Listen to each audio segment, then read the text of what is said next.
അർജുൻ ആയങ്കിക്കായി മല്ലപ്പള്ളിയിൽ കഴിഞ്ഞ ദിവസം രാത്രി നടന്ന പോലീസിന്റെ തിരച്ചിലിനെതിരെ കടുത്ത വിമർശനവുമായി CPM പത്തനംതിട്ട ജില്ലാ സെക്രട്ടറി രാജു എബ്രഹാം. പോലീസിന്റെ ഭാഗത്തുനിന്നുമുണ്ടായത് കടുത്ത മനുഷ്യാവകാശ ലംഘനമാണെന്ന് അദ്ദേഹം കുറ്റപ്പെടുത്തി. ആയങ്കിയെ കയ്യിൽ കിട്ടിയതിനു ശേഷം നടത്തിയ പരിശോധന ഒട്ടും ന്യായീകരിക്കാൻ കഴിയുന്നതല്ലെന്നും ഇത് അടിയന്തരാവസ്ഥ കാലത്തെ ഓർമ്മിപ്പിക്കുന്നതാണെന്നും അദ്ദേഹം വ്യക്തമാക്കി.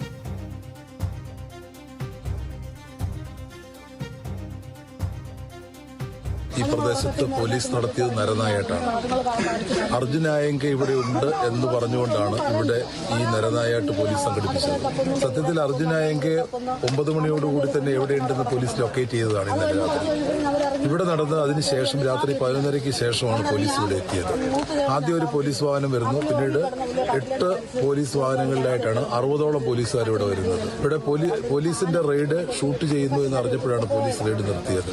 ഒരു ക്രിമിനൽ സംഘത്തിനും ഗുണ്ടാ സംഘം പോലും ചെയ്യാത്ത കാര്യങ്ങളാണ് ഇവിടെ പോലീസ് ചെയ്തിരിക്കുന്നത്. ഇവിടെ നിയമം നോക്കാൻ ആളില്ലേ? നിയമം സംരക്ഷിക്കേണ്ട ആളുകൾ തന്നെ ഇവിടെ നിയമലംഘനം നടത്തിയിരിക്കുകയാണ്.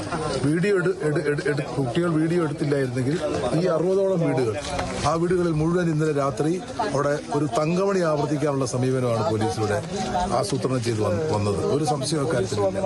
അതുകൊണ്ട് ഇതിന് ഉത്തരവാദികളായിട്ടുള്ള ആളുകളെ കർശനമായ നിയമ നടപടിക്ക് വിധേയമാക്കും. ഇത് അടിയന്തരാവസ്ഥയ്ക്ക് മാത്രം നടക്കുന്ന കാര്യമാണ്. ഇവിടെ അടിയന്തരാവസ്ഥ പ്രഖ്യാപിക്കാത്ത അടിയന്തരാവസ്ഥയിലേക്ക് കേരളം മാറിയോ എന്നാണ് ഞങ്ങൾ സംശയിക്കുന്നത്.